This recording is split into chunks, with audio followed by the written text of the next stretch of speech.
Supreme court of Pakistan की जानिब से पंजाब में इंतखाबात के हवाले से एक बड़ा फैसला दिया गया है। इस फैसले में कहा गया है कि 14 मई को पंजाब में आम इंतखाबात, सूबाई असम्बली की जो नशिस्तें हैं उन पर इंतखाबात को यकीनी बनाया जाएगा।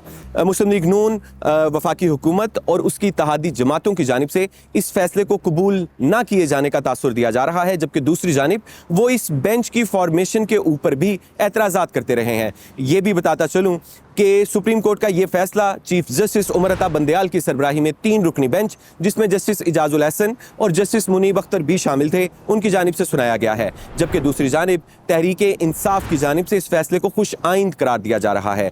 ताहम हमने इस फैसले के हवाले से सुप्रीम कोर्ट कवर करने वाले, मुसलसल कवर करने वाले जो सहाफ़ी हैं उनसे ये जानने की कोशिश की कि वो इस फैसले को कैसे देखते हैं और मुस्तकबिल में इस फैसले पर अमल दरामद के क्या चांसेस हैं। तो उनका क्या कहना था, देखिए। अच्छी बात तो मेरा ख्याल है यही है, जिसको सभी अच्छा कहेंगे कि ये आर्टिकल जो आपका सुप्रीम कोर्ट का जो प्रोविजन है, जिसके तहत जिसमें कि आइन के अंदर ये लिखा हुआ है कि इंतखाबात अगर कोई असम्बली टूटे तो उसके इंतखाबात जो हैं वो 90 दिन के अंदर कराने जो हैं वो ज़रूरी होते हैं। ये आइनी तकाज़ा है। ये पहले ऑर्डर में भी सुप्रीम कोर्ट ने कह दिया था कि जी यही वाला मामला है। यानी इसको उन्होंने, अच्छी बात यह है कि इसको उन्होंने किसी नज़रिया ज़रूरत का शिकार नहीं होने दिया। मैं तो ये समझता हूँ कि यहाँ पर चूँकि आपको पता है कि बहुत सारी ज़रूरियात जो हैं वो दरपेश हो गई थी। यहाँ पे पैसे भी नहीं थे, यहाँ पर सिक्योरिटी एहलकार भी नहीं थे, यहाँ पे फ़ौज भी नहीं पैसे अपने एहलकार जो है जवान अपने दे रही थी। तो बहुत सारी थी और सबसे बड़ी बात यह कि विल नहीं थी, नीयत नहीं थी। तो इन तमाम ज़रूरियात को नज़रअंदाज करते हुए सुप्रीम कोर्ट ने यह करार दिया कि जी अब नज़रिया ज़रूरत की ज़रूरत नहीं रही। तो ये बड़ी अच्छी बात है। जिस बेंच की अपने कायम होने पर सवालात उठे हुए हैं, उसके फैसले पर सवाल नहीं उठेंगे। लेकिन सवालात के बाद भी तो अदालती फैसले पर अमल करना ज़रूरी है। अदालती फैसला तो 4 जजेस ने भी दे चुके थे ना कि ये मामला जो है सुप्रीम कोर्ट की मुदाखलत का नहीं है। ये फैसला ही वो कह रहे हैं कि ये बनता ही नहीं है। 4 जजेस कहते हैं तो माइनॉरिटी डिसीजन के ऊपर इलेक्शन कमीशन ने अमल किया। यानी देखें, जब आपकी बुनियाद गलत है ना काशान साहब, तो फिर उसके ऊपर जितनी भी इमारत कायम हो वो कायम नहीं रह सकती। ये कानून में ही इस तरह होता है। मेरी राय में ये जो सारा प्रोसेस हुआ है, इस प्रोसेस से इमरान खान साहब को इलेक्शन तो नहीं मिलने, हाँ, लेकिन उनको एक बयानिया ज़रूर मिलना है।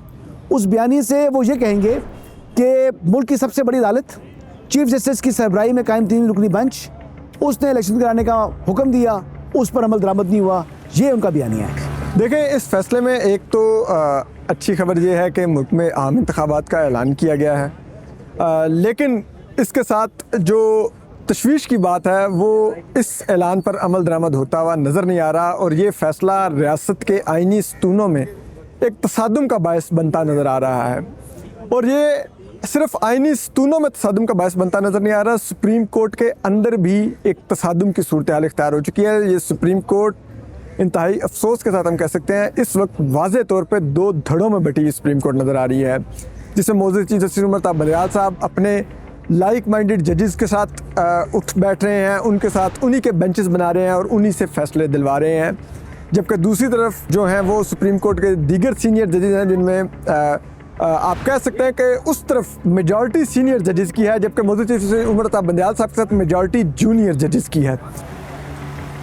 इसकी इम्प्लिकेशन जो है फार रीचिंग इम्प्लिकेशंस हैं 2 तनाजुर में। एक तो सुप्रीम कोर्ट ने जब आइन की बालादस्ती की बात की, आइन की हुक्मरानी की बात की और आइन को अपहोल्ड किया है, जो बिल्कुल ठीक है, लेकिन प्रिंसिपली हुकूमत का स्टांस भी अपनी जगह ठीक है कि जी आर्टिकल 224 के तहत इलेक्शन पूरे मुल्क में एक साथ होना चाहिए। अब जब एक इदारा दूसरे इदारे की बात नहीं मानेगा और तसादुम होगा, सबसे ज़्यादा मेरे नज़दीक जो ख़तरनाक बात है वो यही है कि सुप्रीम कोर्ट की जो बालादस्ती है वो चैलेंज होगी और वो चैलेंज होके जब वो एम्बिग्यूटी में चली जाएगी तो फिर आपके पास, रियासत के पास कोई ऐसा सुकून नहीं होगा जो कि अपने ऑर्डर्स को इम्प्लीमेंट कर सके।